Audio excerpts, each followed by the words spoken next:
क्या आप किसी क्रिमिनल केस में बरी या एक्विटेड हो चुके हैं, फिर भी आपका नाम पुलिस रिकॉर्ड या वेरिफिकेशन में आ रहा है?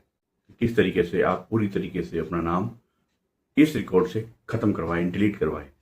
और अगर नहीं होता तो प्रैक्टिकल क्लीन कैसे किया जा सकता है, किस तरीके से उस रिकॉर्ड को क्लीन करके आप आगे अपनी जिंदगी जी सकते हैं। नमस्कार दोस्तों, मैं हूं एडवोकेट दीपक सिंह और आप देख रहे हैं मेरा YouTube channel Deepak Singh SCBA। Legal right, court, process, practical solutions की वीडियोस लेकर मैं इस यूट्यूब चैनल पे आता हूं। आज का टॉपिक बहुत इंपॉर्टेंट है। एक्वाटल के बाद क्या आपका नाम पुलिस रिकॉर्ड से हट सकता है, और अगर नहीं हटता तो उसे क्लीन कैसे किया जा सकता है? इस वीडियो में पूरा देखें, क्योंकि अंत में मैं आपको एक लीगल स्ट्रेटजी एग्जैक्टली बताऊंगा, एप्लीकेशन का फॉर्मेट भी दूंगा जो आप लगा सकते हैं। तो फ्रेंड्स, फर्स्ट, FIR या पुलिस रिकॉर्ड डिलीट होता है या नहीं होता है, पहले हम ये समझेंगे। सबसे पहले सच जान लीजिए कि भारत में FIR और पुलिस का रिकॉर्ड पूरी तरीके से डिलीट नहीं होता है, लेकिन उसमें एक्वाटेड लिखा जाता है। पुलिस वेरिफिकेशन में नेगेटिव इफेक्ट नहीं आना चाहिए। सुप्रीम कोर्ट ने यह भी कहा है कि रिकॉर्ड रखना बहुत जरूरी है, लेकिन उसका मिसयूज नहीं होना चाहिए। दूसरी बात, प्रैक्टिकल लीगल रेमेडीज इसके लिए क्या है, जो कि सबसे जरूरी हिस्सा होती हैं। इसका प्रैक्टिकल लीगल रेमेडीज है, नंबर 1, हाई कोर्ट में आप रिट पिटीशन को लगा सकते हैं। सबसे पावरफुल रेमेडी होती है, यानी कि उपाय। आप आर्टिकल 226 कॉन्स्टिट्यूशन ऑफ इंडिया के तहत हाई कोर्ट जा सकते हैं और आप मांग कर सकते हैं। और क्या मांग कर सकते हैं वो भी बता देता हूं। पुलिस को डायरेक्शन दिला सकते हैं कि रिकॉर्ड में एक्वाटेड क्लियर शो होना चाहिए, फ्यूचर वेरिफिकेशन में कोई प्रेजुडाइज ना हो, सेंसिटिव केसेस में नाम मास्क किया हो, ऑनलाइन डाटा रिमूवल कर दिया जाए। सेकंड तरीका इसमें आता है कि DCP को या फिर पुलिस कमिश्नर को आप एप्लीकेशन लगाते हैं। यह सबसे प्रैक्टिकल और फास्ट तरीका है कि आपको इसमें इस तरीके से ज्यादा राहत मिल सकती है जल्दी। आपको करना क्या है, SHO या DCP को एक एप्लीकेशन तैयार करें, एक्वाटल जजमेंट उसके साथ लगाएं जो जिसमें आप बरी हो चुके हैं, और रिक्वेस्ट करें कि वेरिफिकेशन में क्लीन रिपोर्ट दी जाए, रिकॉर्ड का मिसयूज ना हो। यह तरीका जॉब और पासपोर्ट वेरिफिकेशन में बहुत ही इफेक्टिव होता है। तीसरा तरीका होता है कोर्ट और पुलिस से डॉक्यूमेंट लें। कोर्ट से आप कैसे लेंगे? सर्टिफाइड कॉपी लेंगे अपने एक्वाटल की, कि बरी हो गए, यानी कि आप बरी हो चुके हैं। पुलिस से लेंगे कैसे? कि उसमें no adverse record after acquittal certificate, ये रिक्वेस्ट आप जो है उसमें लिख सकते हैं। उसके बाद अगला तरीका आता है कि पासपोर्ट या जॉब वेरिफिकेशन में अगर ऐसी कोई इश्यू आता है तो उस केस में एम्प्लॉयर या फिर पासपोर्ट की जो अथॉरिटी है वो एक्वाटल का ऑर्डर दे सकती है, कि मतलब ऑर्डर की कॉपी वगैरह जो भी अवेलेबल है वो दिला सकती है। अब इस बारे में सुप्रीम कोर्ट साफ कहता है कि एक्वाटल के बाद प्रेजुडाइज नहीं होना चाहिए। मैं कुछ जजमेंट्स आपको बता रहा हूं। इन जजमेंट से ये बात क्लियर होती है कि किस तरीके से आप अपना रिकॉर्ड क्लियर कर सकते हैं और पुलिस मना नहीं कर सकती। एक है कमिश्नर ऑफ पुलिस वर्सेस मेहर सिंह, 2013 का जो केस है। एम्प्लॉयर एंटीसीडेंट चेक कर सकता है, लेकिन ऑनरेबल कोर्ट ने एक्वाटल हो तो बेनिफिट मिलना चाहिए ये भी कहा है। सेकंड है Avtar Singh versus union of India, 2016 का केस है। इसमें एक्वाटल का नेचर इंपॉर्टेंट बताया गया है, क्लीन एक्वाटल होने पर पूरा बेनिफिट मिलना चाहिए। तीसरा है Pawan Kumar versus state of Haryana, 1996 का केस है। इसमें एक्वाटल के आधार पर फ्यूचर कैरियर खराब नहीं किया जा सकता, ये सारी बातें लिखी गई हैं।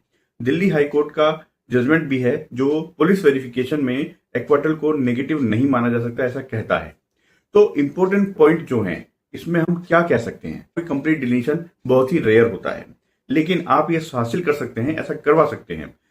कैसे? क्लीन पुलिस वेरिफिकेशन कराकर, दूसरा कोई भी नो एडवर्स एंट्री करवाकर, फिर सेफ फ्यूचर एम्प्लॉयमेंट के लिए ऑनलाइन एक्सपोजर रिमूवल कराकर।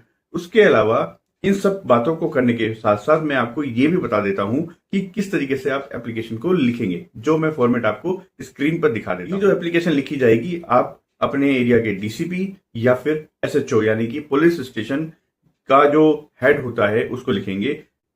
इसमें आप विषय लिखेंगे, यानी कि सब्जेक्ट लिखेंगे request for updation of police record after acquittal, ये क्लियर लिखेंगे आप। उसके बाद लिखेंगे sir that the applicant was an accused, उसकी FIR की date, FIR number, section, detail, everything आप उसमें मेंशन करेंगे।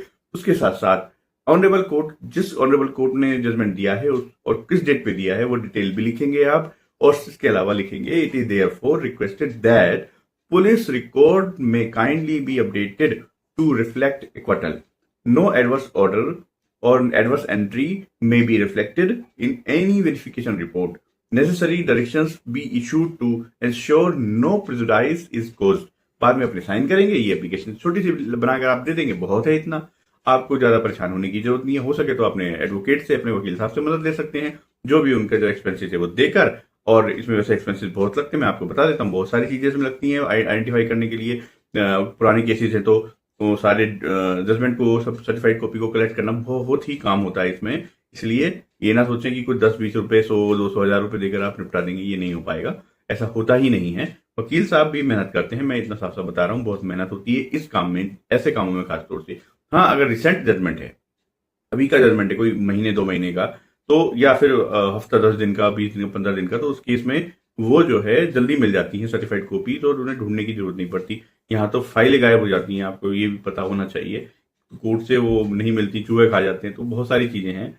तो इसीलिए जो है मेरा आपको कहना है कि अगर आप इस मामले में खुद जा रहे हैं, जा सकते हैं अगर थोड़ा इतनी आपको कॉन्फिडेंस है, बट मेरा मानना है आप वकील साहब की सहायता के बिना इस काम को ना करें, क्योंकि वह रोज ऐसे मुद्दे, ऐसे मामले देखते हैं, लगभग देखते हैं। तो जो भी वकील साहब आप अपने होंगे उनसे जरूर मदद लें, प्रॉपर उनकी जो है चार्जेस देकर जो भी बनते हैं, और आगे जो है उस पर ध्यान दें। देखिए फ्रेंड्स, आज का जो वीडियो मैंने इसीलिए बनाया क्योंकि ये मेरे 1-2 नहीं, बहुत सारे ऐसे क्लाइंट्स हैं जिनके ऊपर 52 केसेस, 25 केसेस, 45 केस, एक के ऊपर तो 73 केस थे, और बहुत सारे केसेस मैंने उनके बरी करवाए। लेकिन कुछ केसेस ऐसे थे जिनमें वो पहले बरी हो गए थे, बाद में मेरे पास आए थे, तो इसलिए जो है मुझे बहुत परेशानी हुई उनके नामों को डिलीशन, और या कह सकते हो कि इस तरीके से इनको रिमूव कराने में। लेकिन रिमूव तो पूरा होता नहीं है, आपको पता है, तो वो भी नेचर ऑफ ऑफेंस के भी ऊपर डिपेंड करता है, ठीक है। तो आपका जो है ये सारी चीजों का जो मैंने डिटेल आपको बताई है, आपको ये समझ आई होगी। मुझे लगता है कि बहुत अच्छे से मैंने इसमें कोशिश करी है, जो भी मैं अपनी डिटेल दे सकता था इसमें आपको देने के लायक, वो मैंने दी है। और ये वीडियो आपको पसंद आया होगा, ये जानकारी आपको जरूर अच्छी लगी होगी, आपके काम की होगी, और इस उम्मीद से कि आप इसका कुछ लाभ उठा पाएंगे। मैं आपसे एक रिक्वेस्ट करता हूं कि मेरे YouTube चैनल को सब्सक्राइब करें, शेयर करें, लाइक करें, जो भी जरूरतमंद है उनको कर दीजिए।